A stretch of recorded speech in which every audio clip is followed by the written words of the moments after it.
Alright, we're back with another Monster Hunter Rise. 87 hours. This will not be the final video, but I did want to make another one. Before I even get started, I want to say, man, I really hope that the next Nintendo Switch system comes with the built-in recording like the PlayStation 4 has. I don't mind using the iPhone. It's actually not too bad. Sound and audio seems okay, but sound and video, but it is so hard to aim it at the screen. So it's all jacked up, but whatever. So, where are we now compared to last game? Well, this is still sort of the end game, which means I'm kind of... I realize this game is kind of similar to Final Fantasy in the sense that it has sort of an ending that's not an ending at all. Like, there's a point in the game where they sort of tell you, okay, yay, the characters are happy, there's a credits. But then after that, there's a lot more stuff, including stuff that you couldn't have done before you beat the game, and they call it all, in Final Fantasy, they just call it, like, post-game, which is kind of dumb. It's not post-game. Post-game is when you turn it off. But this game is kind of similar. There's, like, this arbitrary point where they're like, yeah, okay, you beat it, but then there's, like, a ton more stuff. So that's what I'm doing right now, is the ton more stuff. And for a long time, when I made the last video, what I was doing was I was running around trying to complete a build. And I mostly completed it. The only thing I don't have is the talisman, because it turns out that the talismans are like... This is like an accessory system, and some can be very powerful. But there's this really horrible random element to it. So it's like, you make them in these pots here, and basically you just throw in a bunch of ingredients that's all stuff that you worked hard to earn. The same type of resources that you use to craft everything. Weapons, armor, etc. You throw it into this pot, and you get literally like a random result. And it can be powerful, but it might not be what you want, So I'm searching for something very specific that I need to complete the build. I have no idea how low the odds are of getting it, but I haven't gotten it yet, and I don't know if I ever will get it. So I'm going to keep trying as long as I have stuff to throw in the pot, but that's kind of what I'm working on. And then last video too, I mentioned layered armor, and I wasn't wearing any at the time, and I almost thought the idea was kind of silly, but as soon as I started looking into it, I immediately decided that I liked it and that I wanted some. And it helps that the layered armor is not all that hard to get. So I got this outfit that this guy is wearing right now, which I liken this to almost like, I call it like a Jeff Hardy for wrestling. It's like the sort of the tight armor up top, and then the big gigantic pants. And then his head, it's probably hard to tell, but that's actually like a Halloween pumpkin under a hood. It's a mask, that's not his real face. It's a black Halloween pumpkin under a hood. I think this is probably about as cool a guy as you can make in this game. If you don't think he's cool, then probably in this game there are no cool guys. But I really like the look of this guy, and the hammer that I'm using at the time is also kind of black, so it kind of fits.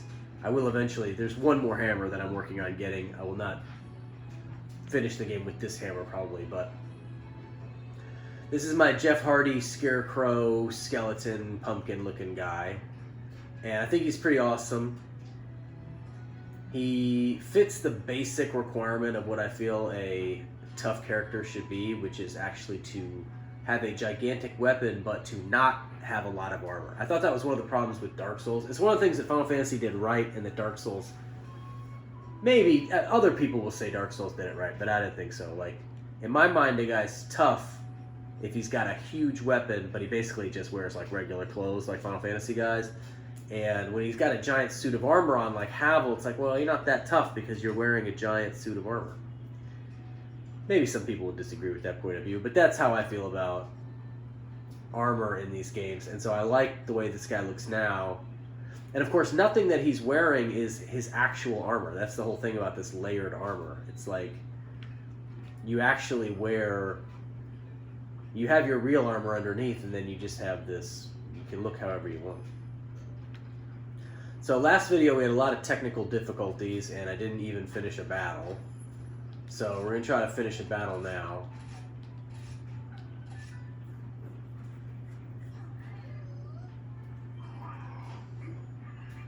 And I'm not even totally sure which one I want to do, but I'll do one that I haven't done yet, because that's always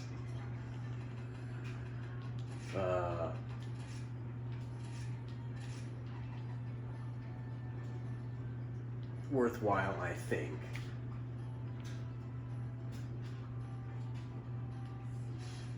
So you can see here, these are all the multiplayer quests that you can do. I finished all the low rank quests. But then there are the high rank quests, the rampage quests, and the event quests. And all of these are just different combinations of fighting, you know, the 30 or 40 monsters that are in this game. But, you know, they're in different locations, and sometimes there's slightly different rules, and it gives you a reason to do it that's a little bit different from what you've done in the past.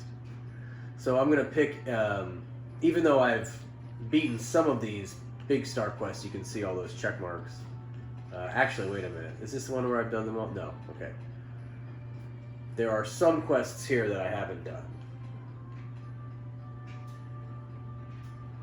Capture a Barioth. Do I want to try that?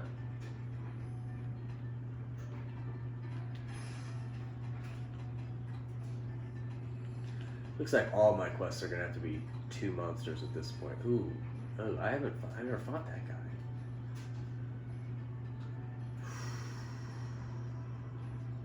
Alright, for the interest of the video, let's fight this guy. I've never fought this guy before, I don't think. I have no idea what he's going to be like. And I have no idea if we'll win or lose, but we'll just go ahead and try it.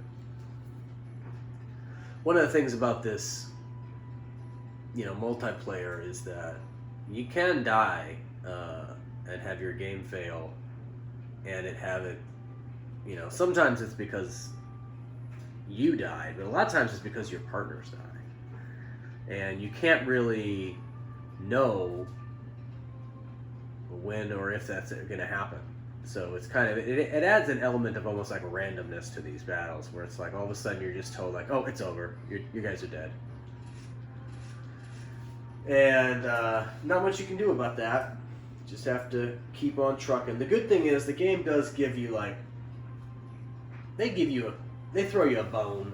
They give you a few items if you fail the quest, so including a few collectible drops from the boss that can be used to forge stuff. So it's not like a total loss, but you get a much smaller amount. Well, okay, I wouldn't call this a technical difficulty, but this is unfortunate. It's not finding me a match for this battle. So let's do Rajan because I do have to fight him anyway.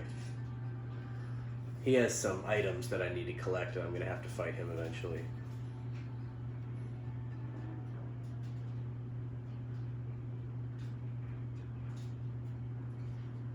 I've been playing some of the one-player mode, especially now that I'm at the end of the game and I'm really powerful. And I'm finding that, you know, the single-player battles are pretty easy, and I quote-unquote beat the single-player mode as well. I beat the multiplayer mode now and the single-player mode. Both have their own post-games.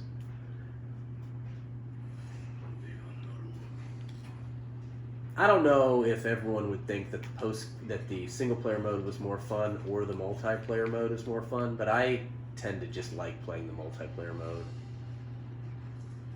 It's important to note though, even the single-player mode is kind of like a multiplayer mode because as compared to Dark Souls, because of the fact that you have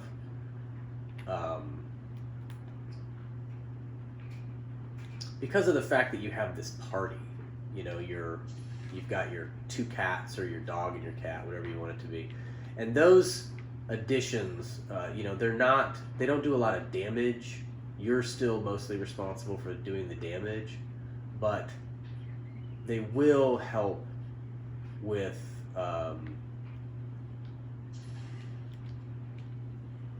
they'll help distract the boss. So it's not a situation where the boss is always focused, always on you and always attacking you all the time, like it would be in Dark Souls. There's enough distraction that you can, you know, have a few breaks. Alright, I'm going to eat this buff.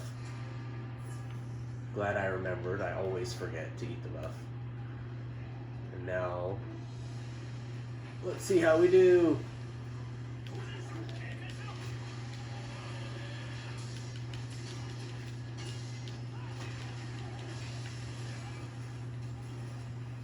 So I'm still using the hammer. I've never used any other weapon in this game. I don't really know. Probably that's another way to get like a ton more mileage out of this game if you wanted to. And I guess people do the same thing in Dark Souls. It's just to switch up your weapon. I've been using this weapon for over 87 hours of play. And you know, it's taken me 87 hours to really learn everything that you can do with it, and I still don't really know.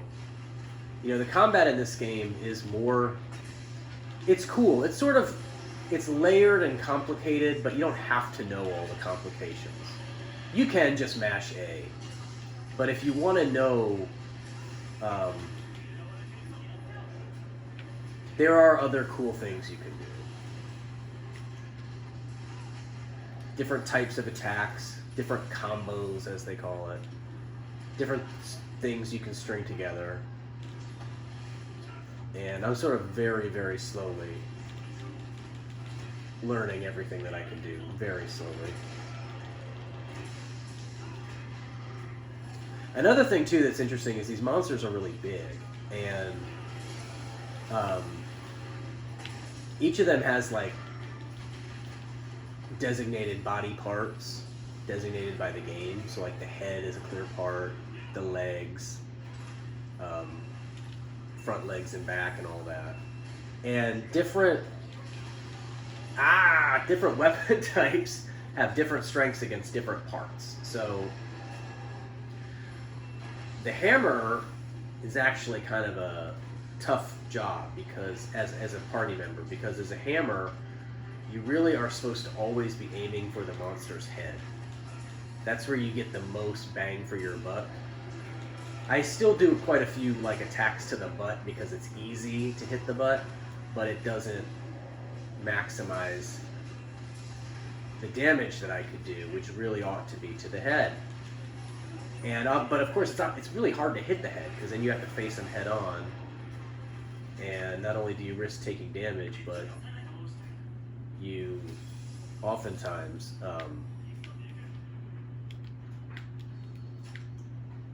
you just won't make the attack for whatever reason. So it's like, do you want to get a low powered hit to the butt, or do you want to actually try go hit his head? That's kind of the challenge in this game. But yeah, as a hammer guy, my job is really to run up and start beating him in the head. And the more I do that, because of the powers of the hammer, it's supposed to stun him and get him in like a position where he's just laying down prone and everyone can just attack him. What happened to my item? My buff? It went away already?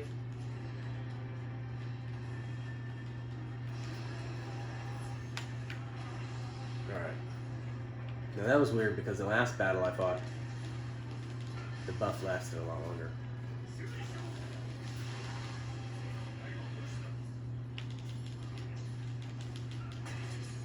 That was a good hit to the face.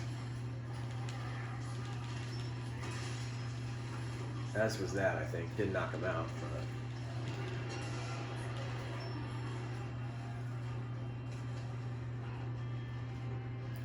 I got some friends here. Tukama Jones and Premature, and then that name that's all in Japanese letters.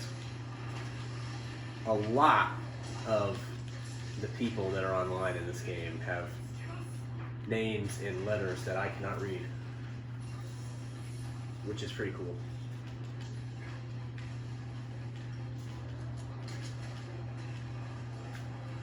Where am I? Is that he's doing that to me? Oh my god. Alright, well, throw me away. Let me get up. Oh! I thought I was gonna die right there. And here I am standing here back here like an idiot while everyone's taking advantage.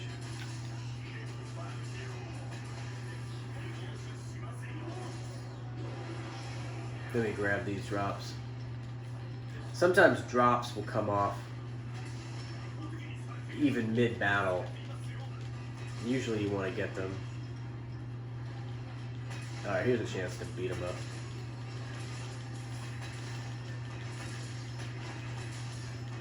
One interesting thing about this game is, like, when you see numbers on the screen show up for damage, that's only me. My friends are doing damage, but their damage never shows up. I'm not quite sure why they do it that way. I don't know if it's because they want to keep it a secret, or they don't want to... Oh, it's my chance to ride him? Okay. You know, they want to keep it a secret, or they just don't want the screen to have too much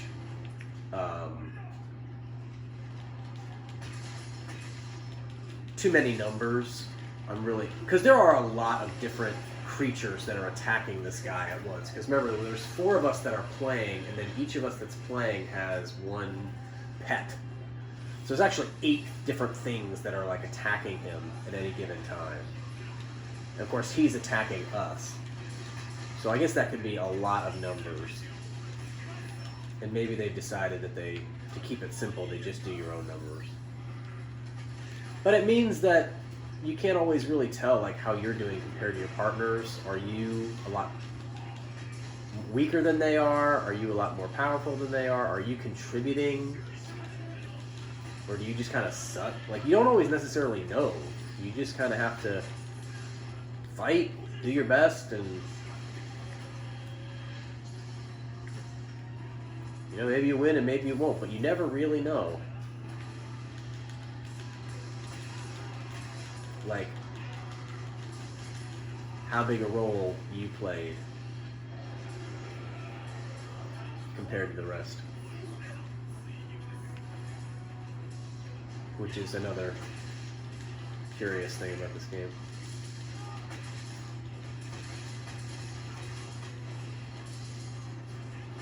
But anyway, when the monsters get stunned and get knocked down, that's when you do like big damage. It's just a giant beatdown. So a lot of the game is sort of, the skill part of the game is meant to get the monsters into that position. And as a hammer guy, I'm supposedly able to do that if I get a lot of good attacks to the head. But that's hard.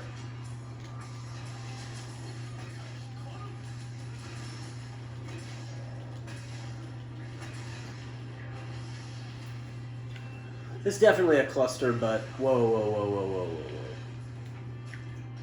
But I've kind of learned over time. It was never really that hard. I've learned over time to just sort of tune out everybody but me and him. So like what the other people are doing, I don't even see it, or it's like it's not distracting to me. And I have this, I think I talked about it in the past video, but I have this camera option that the camera locks on him all the time, no matter what. And that's helpful too, like when everything is just going wild. Alright, now you can't tell what kind of HP this guy has, but I can tell there's something on the screen right now, a little blue mark underneath the monster icon that tells me that this guy is close to death. So this battle should be over in just a couple minutes. Although he might run away one more time, and that'll lengthen the battle.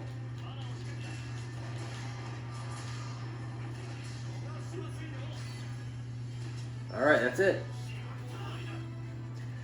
The moment of victory is kind of anticlimactic in this game. I think because this menu immediately pops up asking you to like your friends, which I think they should have put that on a timer to come up a little bit later. You know, let you get to see the boss, like have his death animation. You know, But instead they whip that like your friends menu up immediately. So that's how you know when the battle's over, because a little thing comes up that lets you push buttons to give a like to your friends. What's the point of giving likes to the friends? I'm not really sure. I guess it's sort of an online credit rating. I don't really know. If there was a way to turn that off, I probably would.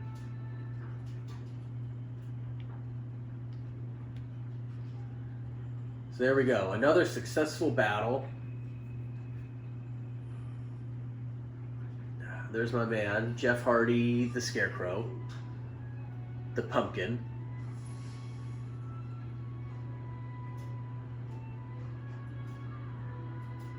And that is actually that item right there, that Rajang Black Fur is what I was looking for. Because even though I have this build right now, it's what they call a, it's not the very, very end-game build.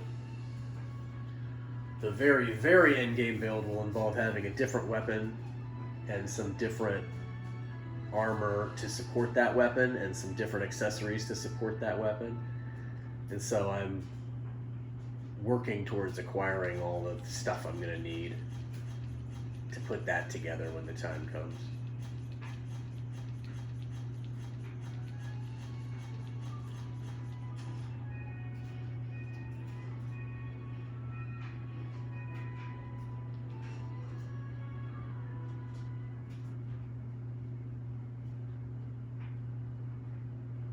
So do one more video of this. I think probably when the time comes that I finally fight whatever is the very last monster. The way this game worked was that there was this like ending, right? There was this last boss, and then after the last boss, there have been, I guess in Final Fantasy terms, you'd call them uber bosses, or they're just post-game bosses. There have been 3, 4 that I fought already, 1 that I can fight now, and at least 1 more after that that I know of. And the hardest one that I know of doesn't unlock until you're at Hunter rank 100, which I'm at Hunter rank 52. So at roughly 1 rank up per battle, it's going to take me 48 more fights, just like the one just shown, to be able to even fight this last thing. So that's going to be a really long time, I guess. I don't even know if I'll make it that far. I assume I'm going to be motivated to keep playing this for like much longer, but you never know. Sometimes these things they die quickly. You just reach a point, maybe you have a bad experience, or you just reach a point where you're like, you know what, I think I'm done with this. So I'm definitely at the point where something like that could happen. You know, this isn't really a game that's big on story. There's not, you know, I've really done everything.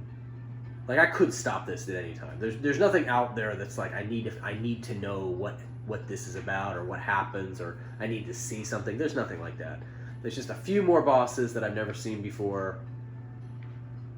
And that's really the only motivation to keep playing. And just to watch the build come together. You know, that's the part that's been the most fun for me, is combining these different things to, you know, create all these stackable or stacked, you know, multiplying, strength enhancing whatevers that's giving my hammer all this ton of power. Like, putting that together has been kind of fun, and then watching and seeing how devastating it can be, that's been kind of fun. And there is a little bit more of that to do, so maybe I'll keep playing.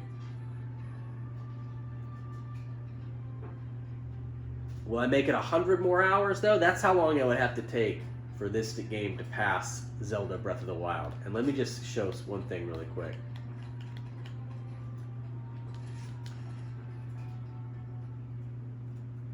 Monster Hunter, you know, the Switch does this cool thing where it shows you all your games in order of how many hours you've played them. So this is almost like it's almost like a ranking right here of like your top games for your household. And Monster Hunter climbed up the ranks fast. It already made it to the top. but there is serious competition in this top row, and Zelda Breath of the Wild has 170 hours on it. Forget these.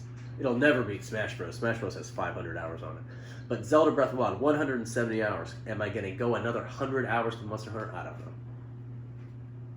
We'll see. Alright, that's it. One more video later. Until then.